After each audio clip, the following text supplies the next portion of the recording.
We have been looking at business processes. But what if a business process gets simply too complicated? What if it doesn't fit anymore on a sheet of paper? What if it contains 60, 100 BPMN elements? Then we have to cut it down and decompose it. In this video, I'm going to show how you can decompose processes into subprocesses.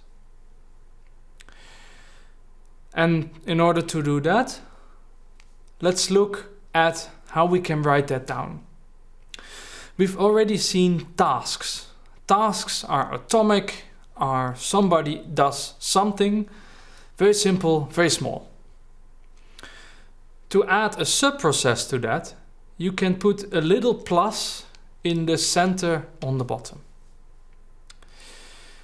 This is called a collapsed subprocess. And this indicates that behind this little thing that looks like a task with a plus at the center and the bottom is another process.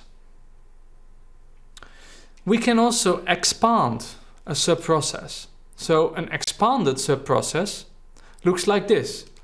So we see the border is still the same as a task, but now in it we have a new process, a subprocess. Now, how to use this?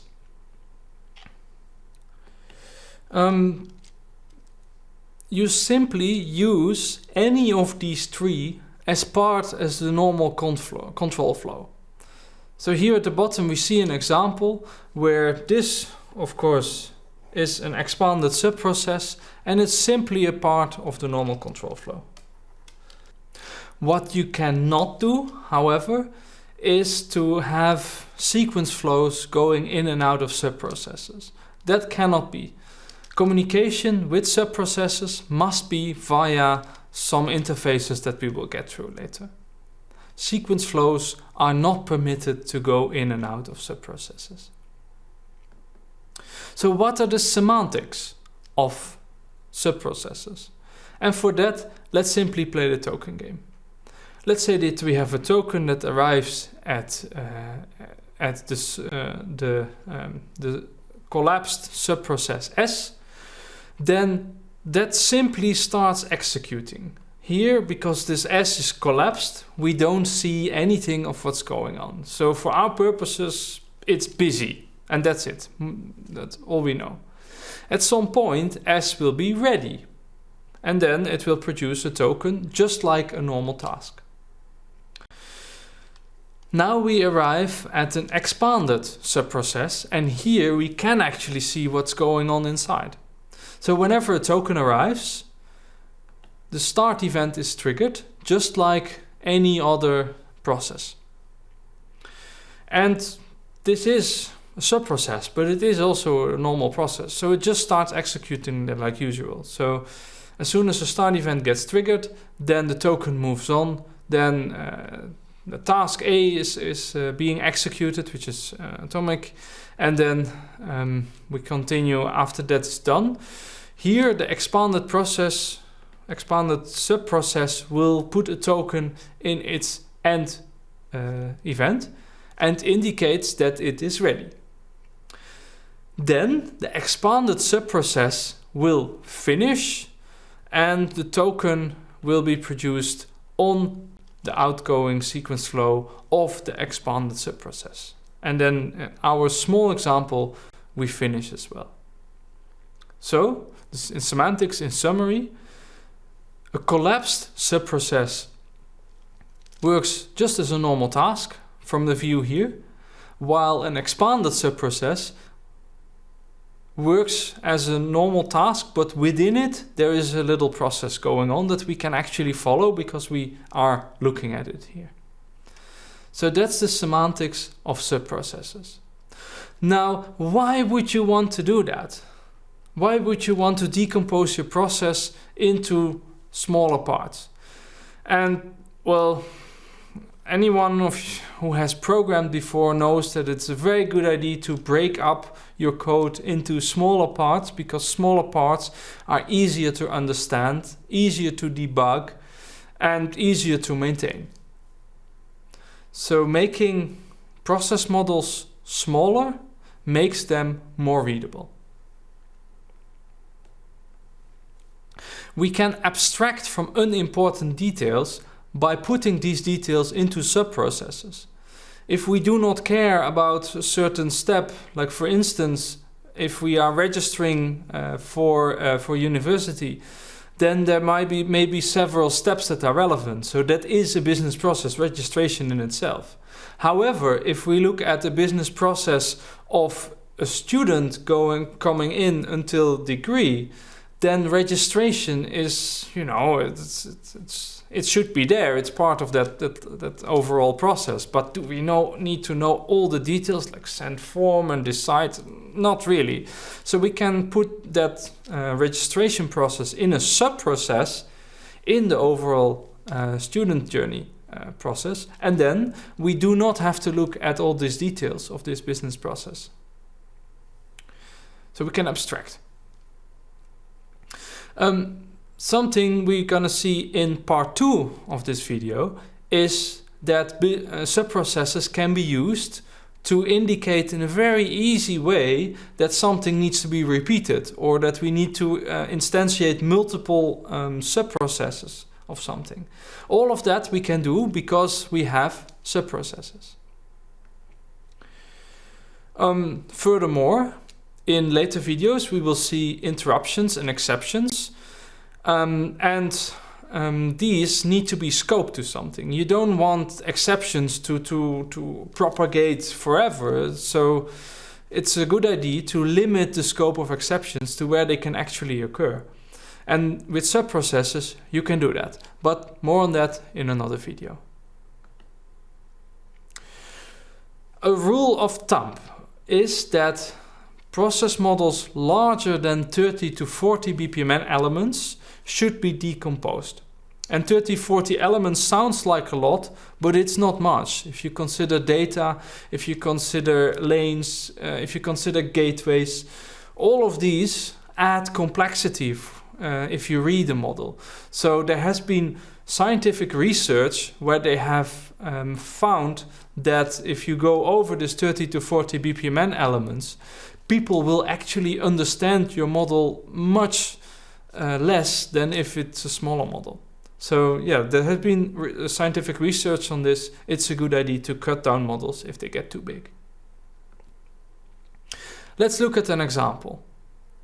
Here we have a business process, and this is a process from purchase order to order fulfillment. So the main thing is that we have two branches being split here and joined here, where raw materials are sourced, and if the product if it's already in stock, it's obtained from the warehouse. Now this process, even though for business process standards it's not big, but it's still quite complex. Because there are a lot of issues. Like for instance, here we have an OR split and an OR join, and here we have two parallel branches. If I'm looking at this process from like a high-level view, like I first come in, what is going on in this process? Do I really need to know immediately that I'm ordering raw materials from supplier 1 and 2, and then waiting? Yeah, maybe not. Or like the shipment and invoicing, isn't that a bit too detailed? So we can actually make this process smaller by decomposing it. And we're gonna do that as follows. We're gonna take this part and this part, and we're gonna make them into subprocesses. If we do that, then the process looks like this. And you see, this is a much smaller process. And I can still get the overall idea of the process and what is going on. Because, for instance, here this has been called ship and invoice. Yeah, by reading that, I know roughly what will happen there, and if there are details, I can look into the expanded subprocess. But here we have summarized that into ship and invoice. And similarly, here we have acquire raw materials that has also been summarized, and now I can read this process model much more easily, and I can immediately see if there are mistakes or if it's sound and that kind of things. If we take this a step further, then we end up with a hierarchy of business process models. So for instance, in this very small business process, we have two subprocesses, A and B. Both are here shown as collapsed. These A and B subprocesses are again, of course, processes. So if we expand those, then we see that A consists of more subprocesses, namely C and D.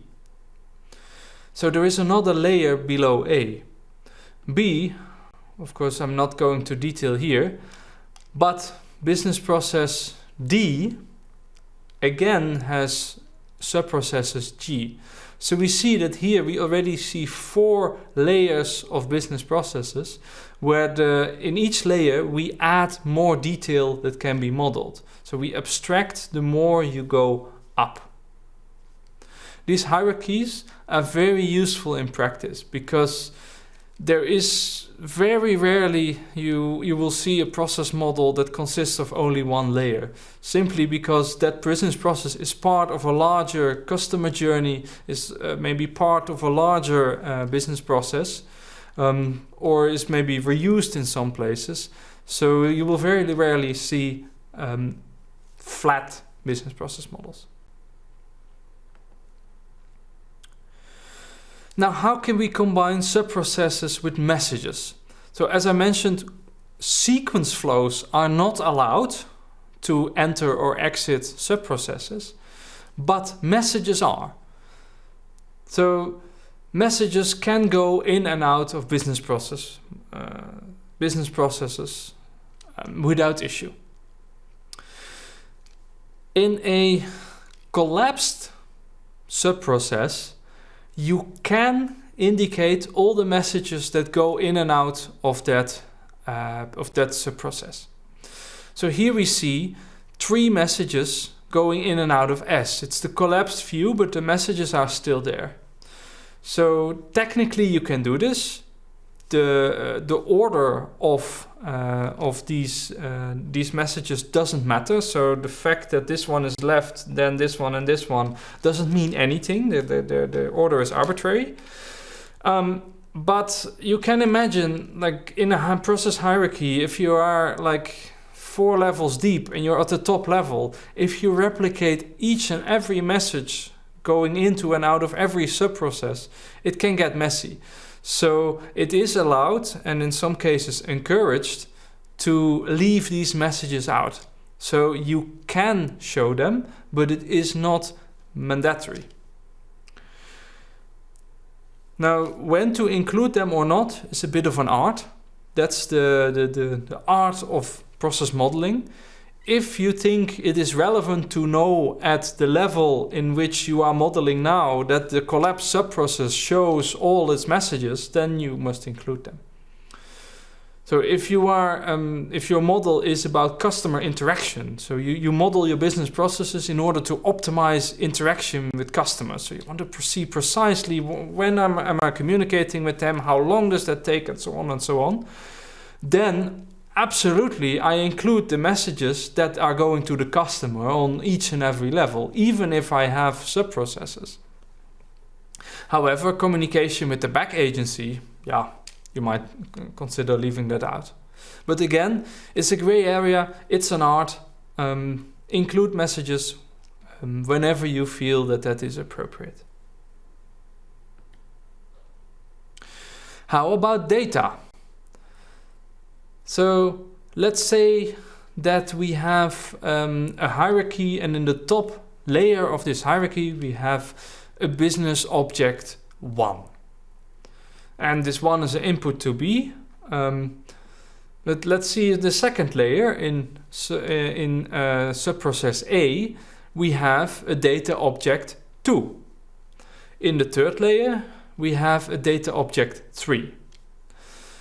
Now, data is scoped by subprocesses. So depending on where you are in the hierarchy, you might be able to access data objects, or they might be hidden from you, just as with programming languages and functions. So the idea or the rule is that you can see data objects that are in your level, obviously, or in the levels above you.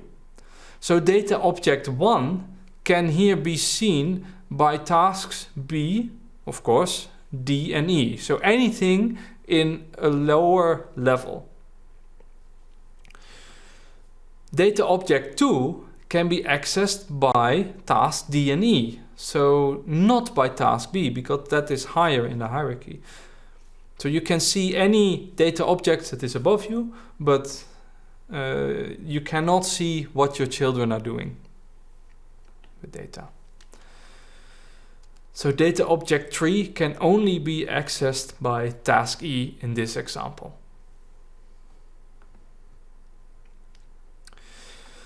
Then subprocesses and resources. How can we combine subprocesses with resources?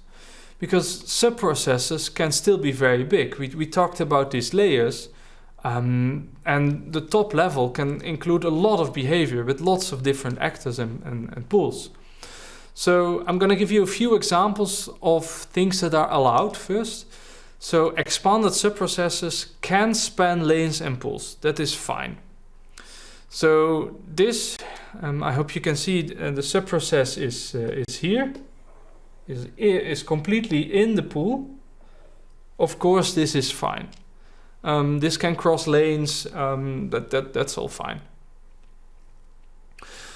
Next, the subprocess can also be outside of the pool and include multiple pools. So here we have a subprocess of a seller communicating with a customer. This is also allowed.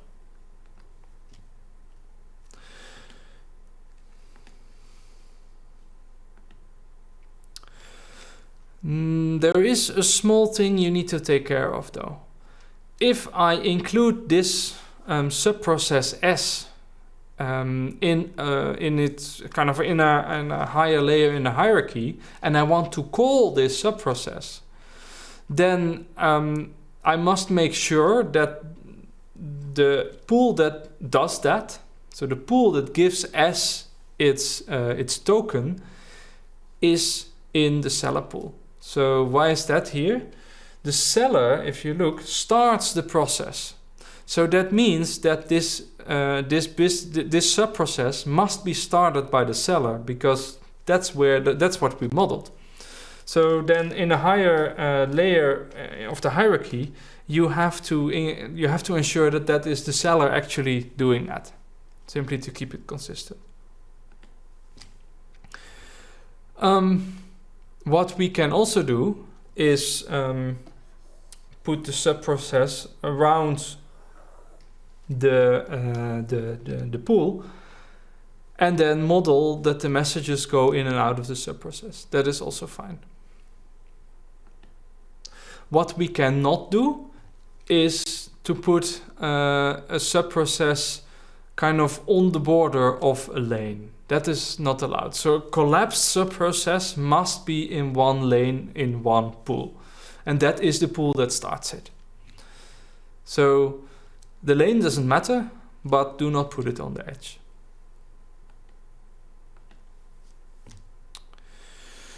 Okay, now a little bit of technicality around subprocesses and how they are stored. So we saw 3 examples of activities. We call them tasks, collapsed subprocesses, and expanded subprocesses. And now BPMN is an XML-based language. So if I say this is a collapsed subprocess, then in that XML tag is the actual subprocess. It cannot go anywhere else. Well, that's a bit inconvenient because that means that you, like in a programming language, you have defined a function, but you can only use it on the place you defined it and only once. That's a bit clumsy. So therefore, BPMN has so-called call activities. So this is a call activity that calls a task that is stored elsewhere, and that reference is based on name. So this you can see as somewhere is a function ship defined, and here we call that. Similarly, we can do that for subprocesses. And there it makes a lot of sense, right? So rather than having all the subprocesses in one place and then having to repeat them if you need them twice, we can make them a call activity calling a subprocess stored elsewhere, and then we can just call it. The same you can do actually for an expanded process. You can make that into a call activity and call it. So this may seem like a little bit weird, but this stems from the XML nature of BPMN. To wrap up this first part, I have a small quiz for you. How many BPM elements do you need at the minimum to express the behavior of A followed by B and C in parallel followed by D? Have a go at that.